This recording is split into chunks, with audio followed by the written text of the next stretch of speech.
আপনারা খবর রাখেন না, বাবরি মসজিদ জনমের মতো বিদায় নিয়ে চলে গেছে, আর জীবনে বাবরি মসজিদ পাওয়া যাবে না। নতুন করে 100 বছরের পুরাতন মসজিদ উত্তরপ্রদেশে, সেটাকেও ছিনিয়ে নেওয়ার একটা চক্রান্ত হচ্ছে। আপনারা খবর রাখেন না? আপনার মসজিদের সঙ্গে যদি আপনার সম্পর্ক না থাকে, আল্লাহ না করুক, দরজা খোলা থাকলে চোর ঢুকবে না? ঢুকবে না? ঢুকবে না? ঢুকবে না? আজকের অকাপ সম্পত্তি আমাদের কাছ থেকে ছিনিয়ে নিচ্ছে। এ সম্পত্তি কি ওদের বাবার সম্পত্তি? এ সম্পত্তি কি সরকারের বাবার সম্পত্তি? এ সম্পত্তি মুসলমানের সম্পত্তি। এ সম্পত্তি আমার আপনার সম্পত্তি। এ সম্পত্তি আমার বাপের সম্পত্তি।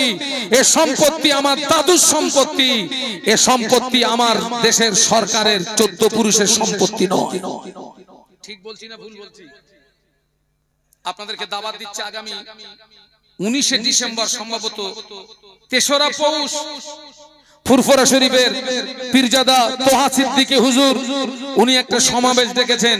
আপনাদেরকে দাওয়াত দিচ্ছি, বেলা 12টার ভিতরে সকলে কলকাতার ময়দানে পৌঁছাবেন ইনশাআল্লাহ। বলুন, এটা ঈমানি দায়িত্ব। কি দায়িত্ব এটা? ঈমানি দায়িত্ব। এটা আমাদের ঈমানি সম্পদ। আল্লাহ রাসূল বলেছেন, আমার সম্পত্তি যদি কেউ ছিনিয়ে নেয়, ওই সম্পত্তিকে হেফাজত করতে গিয়ে আমার জীবন যদি চলে যায়, রাসূল বলেছেন ওই ব্যক্তিটার মওত হবে শাহাদাতের মওত। একটু জোরে বলুন, আরো জোরে বলুন। প্রত্যেককে দাওয়াত দিচ্ছি 19শে ডিসেম্বর, সম্ভবত পৌষ মাসের 3 তারিখ বেলা 12টার মধ্যে হাজির হবেন। গ্রাম থেকে গাড়ি নিয়ে যাবেন, হাজার হাজার মানুষ যাবেন। এটা ঈমানি দায়িত্ব। মসজিদ নিয়ে নিচ্ছে, মাদ্রাসা নিয়ে নিচ্ছে, আমাদের ওয়াকফ সম্পত্তি নিয়ে নিচ্ছে। বান্দা যখন আল্লাহ আল্লাহ রাসূল থেকে দূরে সরে যাবে, আল্লাহ পাক ওই সময় জালেম বাদশা দিয়ে কি করবে? শায়েস্তা করবে। জালেম বাদশা দিয়ে।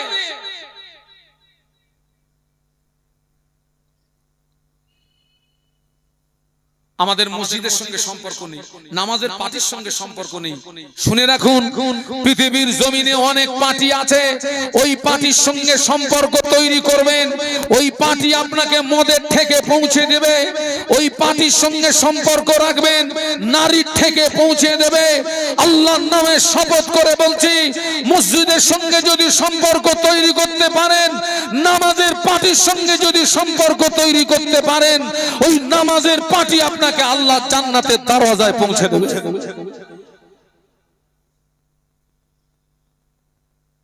সপ্তাহে একটা দিন তাও আমাদের সময় হয় না। এখনো অনেক মুসলমান সপ্তাহে জুমার নামাজ পড়ে না। এটা দুঃখ, এটা আফসোস। বাস্তব বলছি না বাস্তব বলছি? আপনাদের এখানে মসজিদ কোথায়? এখানে পাশে। আমি আমার ধারণার কথা বলছি, ওই মসজিদের আন্ডারে যতগুলো বাড়ি, জুমার দিনে যাদের উপরে নামাজ ফরজ, সবাই যদি জুমায় শরীক হয়, আমার ধারণার কথা বলছি, মসজিদে জায়গা হবে না। ঠিক বলেছি না ভুল বলেছি?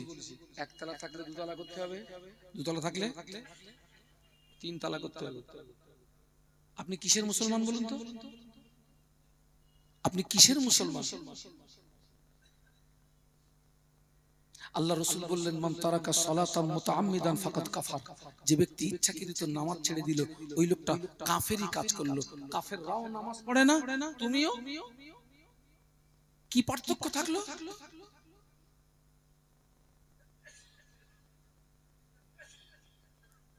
আবার দেখছি বাবা একদল মানুষ জুমার নামাজ পড়ে আলহামদুলিল্লাহ, কিন্তু যারা জুমার নামাজ পড়ে এখন আবার নতুন নতুন করে দেখছি ওদের ভিতরে আবার 2টো দল হয়ে গেছে। কটা দল হয়ে গেছে? জুমার দিনে টোটালে 22 রাকাত নামাজ। কত বলেছি? দুই রাকাত নামাজ হলো তাহিয়াতুল উযুর নামাজ, দুই রাকাত নামাজ তাহিয়াতুল মসজিদের নামাজ, চার রাকাত নামাজ ক্বাবলাল জুমার নামাজ, দুই রাকাত নামাজ ফরজ নামাজ, চার রাকাত নামাজ বাদাল জুমার নামাজ, চার রাকাত নামাজ আখিরি জোহরের নামাজ, দুই রাকাত নামাজ সুন্নাতুল ওয়াক্তের নামাজ, দুই রাকাত নামাজ নফল নামাজ। অধিকাংশ মসজিদে দেখছি জুমার দিনে দুই রাকাত ফরজ নামাজ হওয়ার পরে তিনের দুয়াংশ মানুষ পালিয়ে যায়। ঠিক বলছি না ভুল বলছি? কোথায় যাচ্ছ? পালিয়ে যাচ্ছ কোথায়?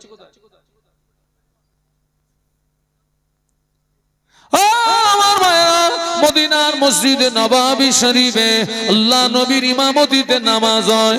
আল্লাহ নবী মদিনার মসজিদে নববী শরীফে ফজরের ফরজ নামাজ আদায় করার পরে আল্লাহ নবী সাহাবীদেরকে নিয়ে ওয়াজ নসিহত করতেন। সাহাবীরা আল্লাহ নবীর নূরের বদনের দিকে চেয়ে চেয়ে আল্লাহ নবীর পাক জবানে বাণী শুনতেন। কিন্তু একজন সাহাবী আল্লাহ নবীর ওয়াজ নসিহতে মজলিসে বসেন না। ওই সাহাবী দুই রাকাত নামাজ আদায় করে দ্রুত বাড়িতে চলে যায়। ওই সাহাবী দুই রাকাত নামাজ আদায় করে আল্লাহ নবীর ওয়াজ নসিহতে বসে না, অমনি দ্রুত বাড়িতে চলে যায়। অন্য সাহাবীরা ওই সাহাবীর ব্যাপারে আল্লাহ নবীর কাছে নালিশ দিলেন, ইয়া রাসূলুল্লাহ, আপনার অমুক সাহাবী দুই রাকাত নামাজ পড়ে চলে যায়, আপনার ওয়াজ নসিহত শোনে না। আল্লাহ নবী ওই সাহাবীকে ডাকলেন, ও সাহাবী, কেন তুমি দুই রাকাত নামাজ পড়ে চলে যাও, আমার ওয়াজ নসিহত কেন শোনো না?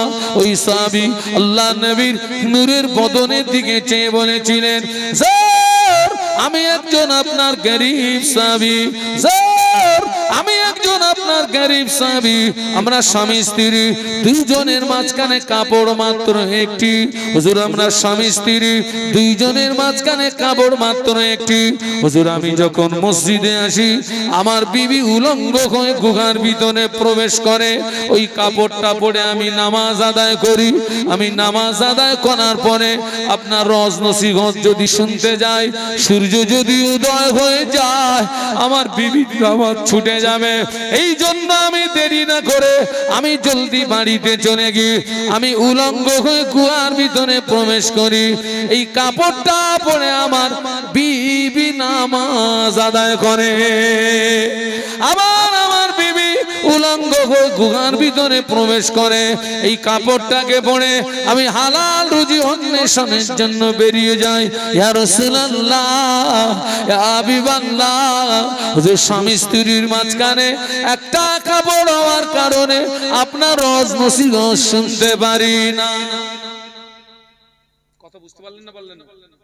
তাহলে আজকে যারা দুই রাকাত পড়ে চলে যাচ্ছে, বাবা আমাকে একটু ঘুরিয়ে বলবো, ওদের কি কাপড় একটা? অঙ্ক তো তাই বলছে, যে মনে হয় বাড়ি গেলে ওই কাপড়টা ওর বাড়ির লোক জোহর পড়বে।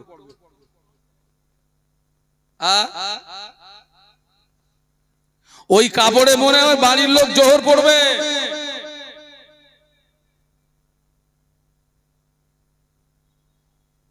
আল্লাহ পাক হেদায়েত দেন, বলুন আল্লাহুম্মা, বলুন আল্লাহুম্মা আমিন। আজকের এই যে রোগটা দুই রাকাত নামাজ পড়ে চলে যাওয়ার রোগ, এখান থেকে 10 বছর আগে ছিল বাবা। এসব নতুন নতুন হালে হালে জন্মেছে।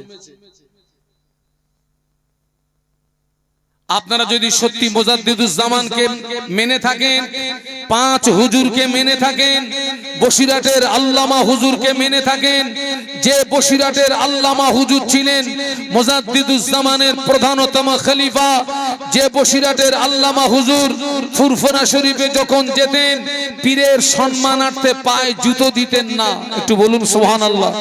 আর মুজাদ্দিদুজ্জামান বসিরাটের বড় মাওলানাকে দেখলে বসে থাকতেন না, অমনি দাঁড়িয়ে যেতেন, একটু জোরে বলুন।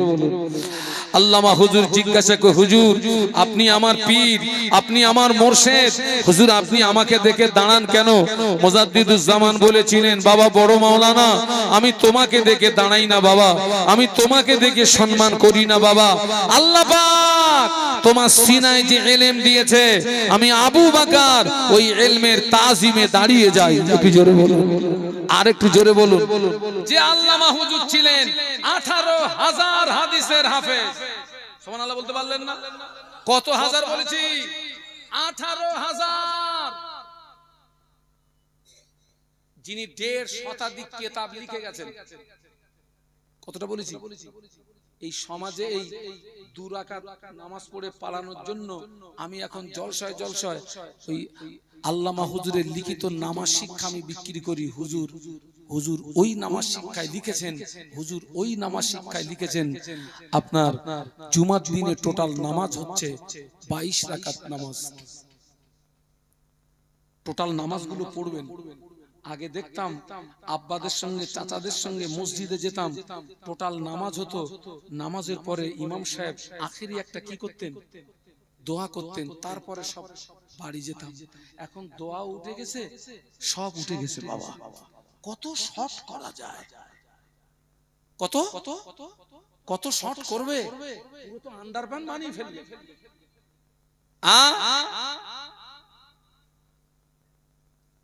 আমি সেই জন্য আপনাদেরকে বলে যাব, অত্যন্ত দুঃখের সঙ্গে বলছি, এখনো অনেক অনেক মুসলমান নারী পুরুষ সাবাল্লেক সাবাল্লিকা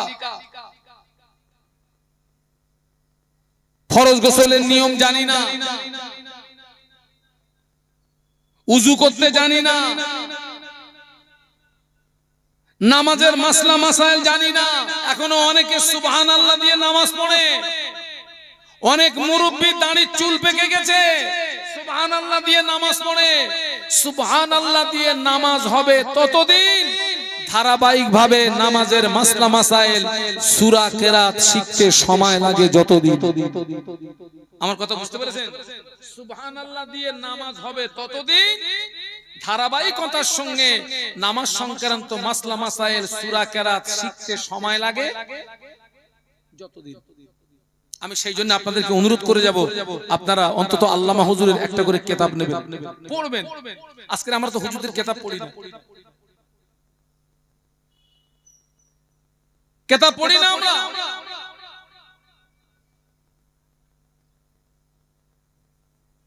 একটা মানুষ নামাজ পড়ছে, নামাজি হালাতে কথা বলছে। বাবা নামাজি হালাতে কথা বললে নামাজ হবে? আমি একটা মাদ্রাসার দায়িত্বে আছি বাবা, তো ইসালের সবের সময় মানুষের কাছে যেতে হয় 2 পয়সার জন্য। তো একটা বাড়িতে গেছি জোহরের সময়, আমি গিয়ে সালাম দিয়েছি, সালামের কোনো উত্তর আসেনি। সাইটে দেখি একজন মহিলার নামাজ পড়ছেন। সালামের যখন আমি উত্তর না পেয়েছি, আমি তখন জিজ্ঞাসা করছি, ভাই সাহেব বাড়ি আছেন? তো ওই মহিলাকে দেখলাম নামাজি অবস্থায় আমাকে জবাব দিচ্ছে, আপনার ভাই বাড়ি নেই। আসলে নামাজের ভিতরে যে কথা বলা যায় না, এই জ্ঞানটা, এই ইলমটা ওই মহিলার ভিতরে নেই, নাই। আমার জন্মস্থান বাড়ি হচ্ছে হাসনাবাদ নদী পেরিয়ে আরো 17 কিলোমিটার। জায়গাটার নাম ধানিখালী। আমি এখন বসিরহাটের সংলগ্ন বিরামনগরের বাসিন্দা। তো আমার জন্মস্থান বাড়ির ওখানে আমার একজন দুঃসম্পর্কের ভাবি হন। তো আপনার শুনেছি তিনি কোরআন শরীফ জানেন, দিনের জ্ঞান অনেক আছে তা না, লোক মুখে শুনেছি। তো সেই ভাবি কোনো কারণবশত আমাদের বাড়ি এসছেন। তো আমি সেই ভাবিকে বললাম, ভাবিজি আমি আপনার সম্পর্কে অনেক কথা শুনেছি, তো একটা কথা আপনাকে জিজ্ঞাসা করে, যদি আপনি কিছু না মনে করেন। ঠিক আছে আপনি বলুন। আমি বললাম, আমাকে একটু উজুর নিয়তটা শোনাবেন? তো সেই ভাবি আমাকে উজুর নিয়ত শোনাচ্ছেন। আন্ডা আন্ডা আন্ডা, পুকুরের পানি ঠান্ডা, 3 কুলিতে উজু করি, পুলসুরাতের নামাজ পড়ি। আমি বলি, আল্লাহ 11 বছর মাদ্রাসায় পড়েছি, তোরে নিয়ত তো পাইনি, কোথার থেকে আনলি আন্ডা আন্ডা আন্ডা, পুকুরের পানি ঠান্ডা? হ্যাঁ পেলি কোথায়? সমাজ, আমরা দিন থেকে অনেক দূরে, ইসলাম থেকে অনেক দূরে, ধর্ম থেকে অনেক দূরে, অনেক দূরে, অনেক দূরে। আমি আপনাদেরকে অনুরোধ করে যাব, পায়ে ধরে বলছি, জেগে ঘুমানোর সময় আর আছে আছে আছে, পায়ে ধরে বলছি, আল্লাহর রাস্তায় ফিরে আসুন। আপনি জাহান্নামের আগুন থেকে বাঁচুন, আপনার আহাল বর্গকে বাঁচান। আল্লাহ কোরআনে বলেছেন, ইয়া আইয়ুহাল্লাযীনা আমানু কু আনফুসাকুম ওয়া আহলিকুম নারা। আল্লাহ বললেন, হে বিশ্বের ঈমানদার সম্প্রদায়, নিজে জাহান্নামের আগুন থেকে বাঁচো এবং তোমার আহাল বর্গ দিগকে জাহান্নামের আগুন থেকে রক্ষা করো। আর আপনাদের প্রত্যেককে বলে যাচ্ছি, প্রত্যেক বছর মাহফিল দেবেন, এই মাহফিলটা কায়েম রাখবেন। তবে পায়ে ধরে বলে যাচ্ছি, বাড়ির মেয়েদেরকে সামলাবেন, বৌমাদেরকে সামলাবেন, শিয়ানা মেয়েদেরকে সামলাবেন, ওদেরকে পরিষ্কার বলবেন, যদি তুমি বাড়ি থেকে বার হও, ওই মাহফিলের প্যান্ডেলের ভিতরে ঢুকতে হবে, ওখানে বসে আদবের সঙ্গে ওয়াজ শুনতে হবে। শুনে রাখেন, সব মায়েরা খারাপ না, সব বোনরা খারাপ না। অনেক মা, অনেক বোন আলেম ওলামাদের ওয়াজ গোপন জায়গায় বসে শুনে শুনে তারা তাহাজ্জুদ গুজার হয়ে গেছে। বলুন সুবহানাল্লাহ। একটু মহব্বতের সঙ্গে, তাহাজ্জুদ গুজার হয়ে গেছেন, তারা তাহাজ্জুদ গুজার হয়ে গেছে। অথবা আমি আপনাদের প্রত্যেককে বলবো, ওই যাবে বলেছিলাম, আল্লাহ রসুল বলেছেন সব মানুষ ধ্বংস হবে, আলেম নাজাত পেয়ে যাবে। রসুল বলেছেন আলেম ধ্বংস হয়ে যাবে, নাজাত পাবে কারা? আমলকারী। সবাই মিলে বলুন কারা? আবার রাসূলুল্লাহ আরেক ধাপ এগিয়ে গিয়ে বলছেন আমলকারী নাজাত পাবে না। আল্লাহ নবী বললেন, আল্লাহ আমিলুনা কুল্লুহুম খালিকুনা ইল্লাল মুখলিসুন। আল্লাহ নবী বললেন, সমস্ত আমলকারী ধ্বংস হয়ে যাবে, আমলকারী বরবাদ হয়ে যাবে, আমলকারী নাস্তেনাবুদ হয়ে যাবে, কিন্তু যারা ইখলাসের সঙ্গে, খুলুসিয়াতের সঙ্গে, লিল্লাহ, আল্লাহকে রাজি করানোর জন্য, আল্লাহকে খুশি করানোর জন্য, আল্লাহকে সন্তুষ্টি করানোর জন্য যারা আমল করবে, ওই আমলকারীরাই নাজাত পেয়ে যাবে। মহব্বতে বলুন। আপনি নামাজ পড়েছেন, উদ্দেশ্য লোকে নামাজি বলবে তাই।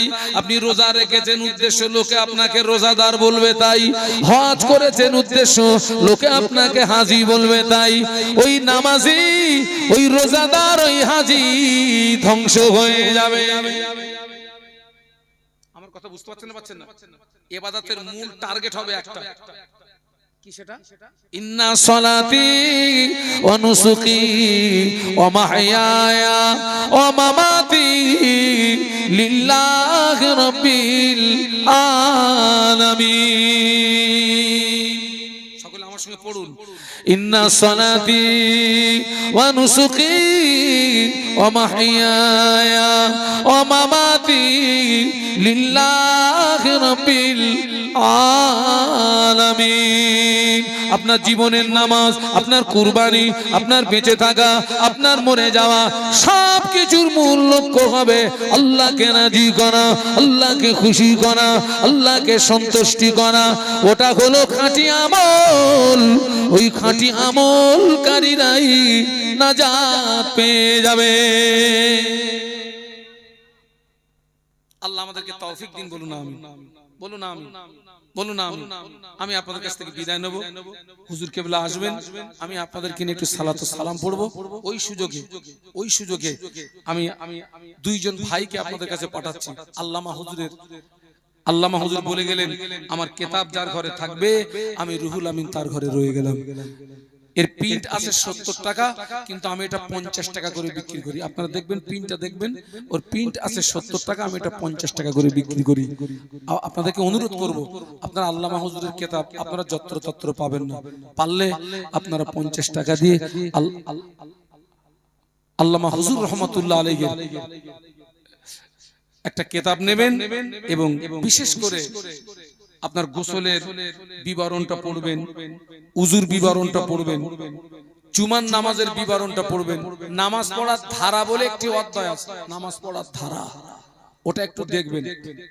আর যারা 5 ওয়াক্ত নামাজ পড়েন, যারা 5 ওয়াক্ত নামাজ পড়েন, আপনি নামাজ সংক্রান্ত আপনার বিষয়ে হুজুরের কিতাবটা পড়ে দেখবেন, অজান্তেই আপনার ভিতরে অনেক ভুল ধরা পড়বে, যেগুলো আপনি আদৌ জানতেন না। আপনার অজান্তেই অনেক ভুল ধরা পড়বে, যেগুলো আপনি আদৌ জানতেন না, আদৌ জানতেন না। আর একটা কথা বলে যাচ্ছি আপনাদেরকে, 40 দিন অন্তর 40 দিন অন্তর দুটো জায়গার লোম সাফ করবেন।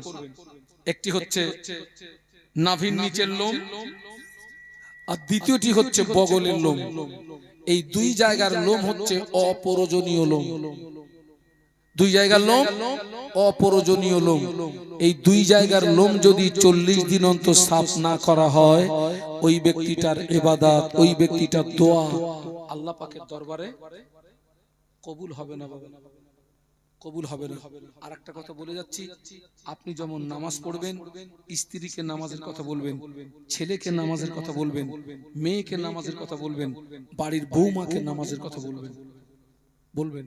ফজরের আজান হয়ে গেল, জোহরের আজান হয়ে গেল, আসরের আজান হয়ে গেল, মাগরিবের আজান হয়ে গেল, জানিতে আব্বা নামাজে দাঁড়িয়ে যায়, মা নামাজে দাঁড়িয়ে যায়, ছেলে নামাজে দাঁড়িয়ে যায়, মেয়ে নামাজে দাঁড়িয়ে যায়, ওই নামাজি বাড়িটাতে আসমান থেকে রহমত নাজিল হয়।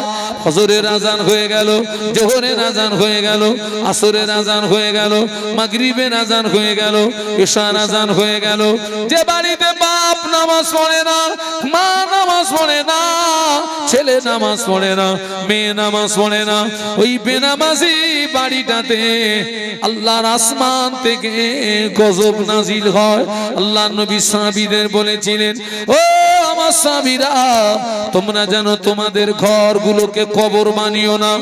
ও আমার সাহাবীরা, তোমরা জানো তোমাদের ঘরগুলোকে কবর বানিও না।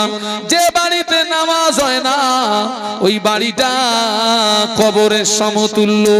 কবরেও নামাজ হয় না, আপনার বাড়িও নামাজ হয় না।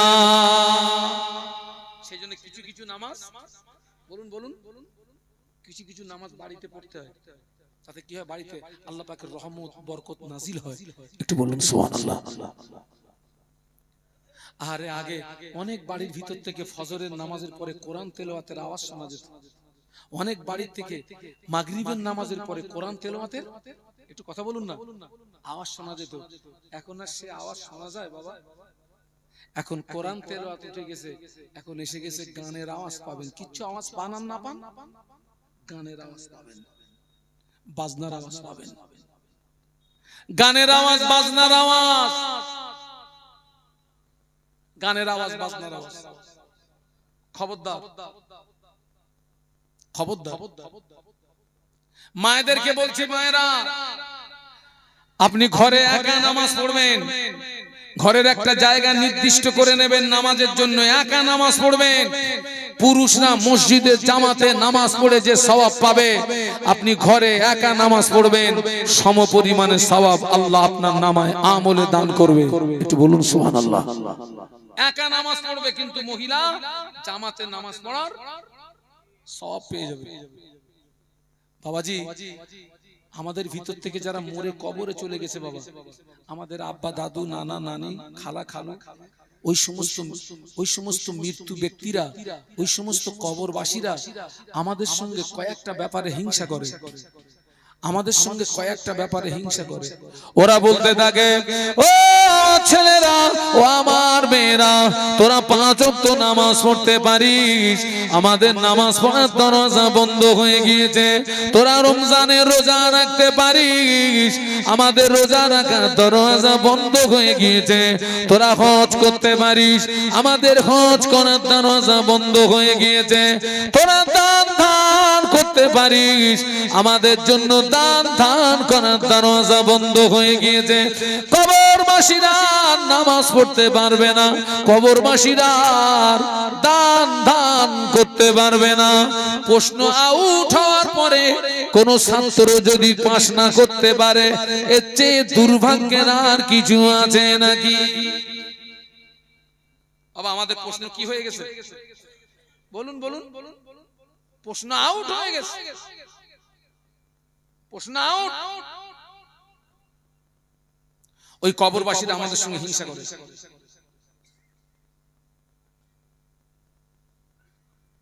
তোরা 5 ওয়াক্ত নামাজ পড়তে পারিস, আমাদের নামাজ পড়ার দরজা বন্ধ হয়ে গিয়েছে।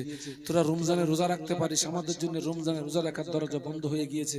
তোরা দান ধান করতে পারিস, আমাদের জন্য দান ধান করার দরজা বন্ধ হয়ে গিয়েছে। সব দরজা বন্ধ, কিন্তু আমাদের জন্য কি সব দরজা খোলা। আজকের এই মাহফিলটাকে আপনার জীবনের শেষ মাহফিল মনে করুন।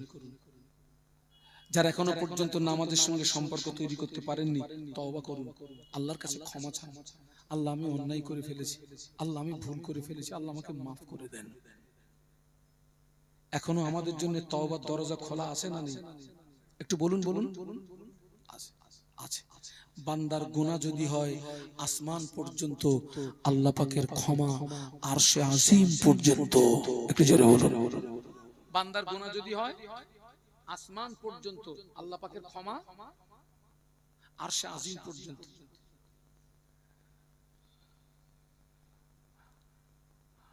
আপনি আজ পর্যন্ত নামাজের সঙ্গে সম্পর্ক তৈরি করতে পারেননি, দ্বীনের সঙ্গে সম্পর্ক তৈরি করতে পারেননি, শরীয়তের সঙ্গে সম্পর্ক তৈরি করতে পারেননি, অন্যায় করেছেন, ভুল করেছেন। আপনি তওবা করুন, খালেস অন্তরে তওবা করুন। আল্লাহ আপনি আমাকে মাফ করে দেন, আল্লাহ আপনি আমাকে ক্ষমা করে দেন। খালেস অন্তরে তওবা করুন, চোখের পানি ফেলে কাঁদুন। আল্লাহ বান্দাকে যেমন জাহান্নামের ভয় দেখিয়েছেন, আল্লাহ ঠিক তার পাশে আমার আল্লাহ বান্দাকে জান্নাতের আশা রাখতে বলেছেন। একটু বলুন সুবহানাল্লাহ, একটু বলুন না সুবহানাল্লাহ। বাবাজি ফুরফুরা শরীফের মুজাদ্দিদুজ্জামান আমির শরীয়ত কুতুবুল আলাম দাদা হুজুর পীর কিবলা রাহমাতুল্লাহ আলাইহি কোরআন শরীফের একটি আয়াতে শরীফা তেলাওয়াত করতেন আর কানতেন।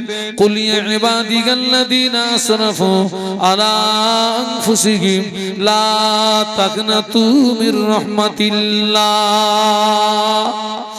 লা তাকনাতু মির রাহমাতিল্লাহ, ইন্নাল্লাহা ইয়াগফিরুদ যুনুবা জামিআ, ইন্নাহু হুয়াল গফুরুর রহিম। এই আয়াতে শরীফা তেলাওয়াত করতেন আর কানতেন, আর ভক্ত মুরিদদের বলতেন, বাবারা আল্লাহ পাক কোরআন শরীফের ভিতরে এই আয়াতে শরীফা যদি নাজিল না করতেন, আমি আবু বকর বুক ফেটে মরে যেতাম।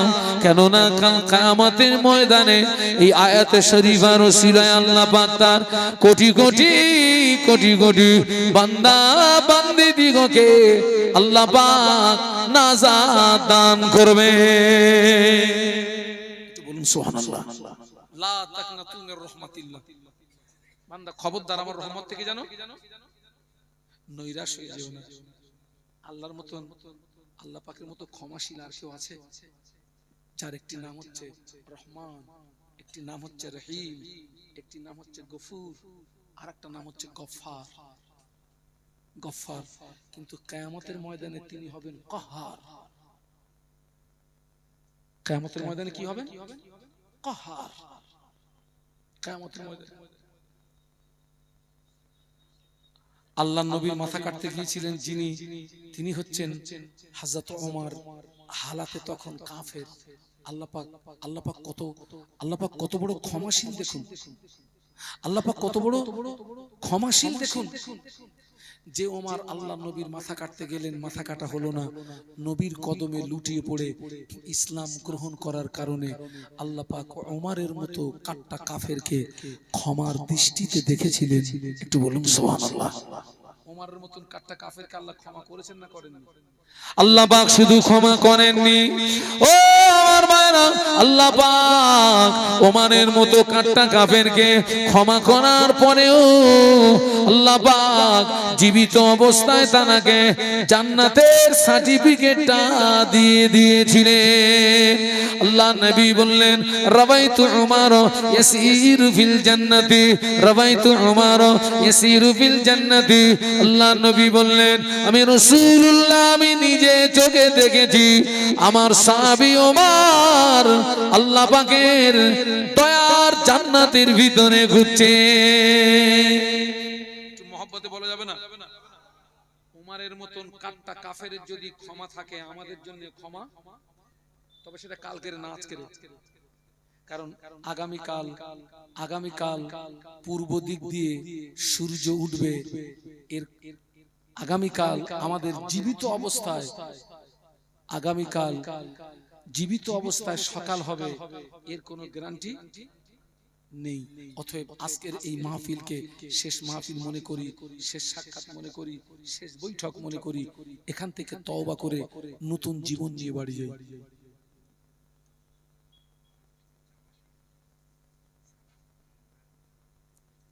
আল্লাহু আকবার। আমার একজন বোন সালাম মোল্লা হসপিটালে ভর্তি আছেন। একজন বোন একটু দোয়া চেয়েছেন।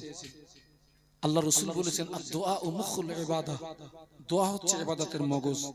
আল্লাহ এবং সেই বোন তিনি আমাকে নজরানা স্বরূপ 100 টাকা দিয়েছেন। আল্লাহ আমি দোয়া চাই, যিনি অসুস্থ আছেন হসপিটালে, আল্লাহ পাক আমরা এতগুলো মানুষ দোয়া চাচ্ছি, আল্লাহ তাকে আপনি শিফায়ে কামিলা নসিব করুন, পূর্ণ সুস্থতা দান করুন। আল্লাহ আপনি তাকে হাসি মুখে বাড়ি ফিরিয়ে দেবেন। বলুন আল্লাহুম্মা আমিন, বলুন আল্লাহুম্মা আমিন। আল্লাহ শুধু আমার ওই ভাই নয়, হসপিটালে নার্সিং হোমের বেডে আমার যত মুসলিম ভাই বোন যারা অসুস্থ হয়ে পড়ে আছে প্রত্যেককে শিফায়ে কামিলা নসিব করে প্রত্যেককে হাসি মুখে বাড়ি ফিরিয়ে দেবেন। সকলে বলুন আল্লাহুম্মা আমিন। উঠে দাঁড়ান, একটু সালাম পড়বো ইয়া নবী।